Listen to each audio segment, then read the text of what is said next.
Hello friends, আমি চলে এসেছি আমি কার্তিক নতুন YouTube channel to side kitchen. আজকে একটা নতুন রেসিপি নিয়ে। আজ এই রেসিপি হচ্ছে ম্যাগি। সেটা বানাতে কী কী উপকরণ লাগে আসুন দেখাই। তার আগে একটা কথা বলতে, আমার চ্যানেলে যেসব ভিডিও ছাড়া আছে আপনাদের যদি ভালো লেগে থাকে লাইক কমেন্ট শেয়ার করবেন ও বেশি বেশি করে শেয়ার করবেন।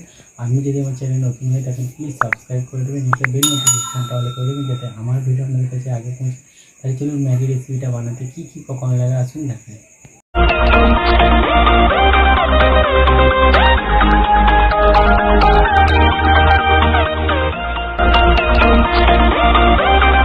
চলুন ম্যাগি রেসিপিটা বানাতে কী কী উপকরণ লাগে আসুন দেখিয়ে দিই। তার আগে কথা বলে দিই, ভিডিওটা প্রথম থেকে শেষ অবধি দেখার অনুরোধ রইল। তাই চলুন রেসিপিটা শুরু করি। এখানে আমি 3 প্যাকেট ম্যাগি নিয়ে নিয়েছি। তাই চলুন রেসিপিটা শুরু করি। গ্যাসটা জেলে কড়াই আমি জল দিয়ে বসিয়ে দিয়েছি। জলটা গরম হয়ে গেছে। 3টে ম্যাগি যে ভেঙে রেখেছি দিয়ে দেবো। ম্যাগিটা সিদ্ধ হয়ে গেছে, ফুটেও গেছে। এবার ম্যাগি মশলাটা ঢেলে রেখেছিলাম দিয়ে দেবো। ভালো করে ফুটিয়ে নামিয়ে নেবো। আমার ম্যাগি রেসিপিটা হয়ে গেছে এই রেসিপিটা যদি আপনাদের ভালো লেগে থাকে লাইক কমেন্ট শেয়ার করবেন, বেশি বেশি করে শেয়ার করবেন আর প্লিজ সাবস্ক্রাইব করবেন, আমার পাশে থাকবেন। চলুন তাহলে দেখা হচ্ছে নেক্সট ভিডিওতে। নতুন নতুন ভিডিও পাওয়ার জন্য আমাদের চ্যানেলটাকে অবশ্যই সাবস্ক্রাইব করবেন। আমাদের পাশে চলুন তাহলে দেখা হচ্ছে নেক্সট ভিডিওতে।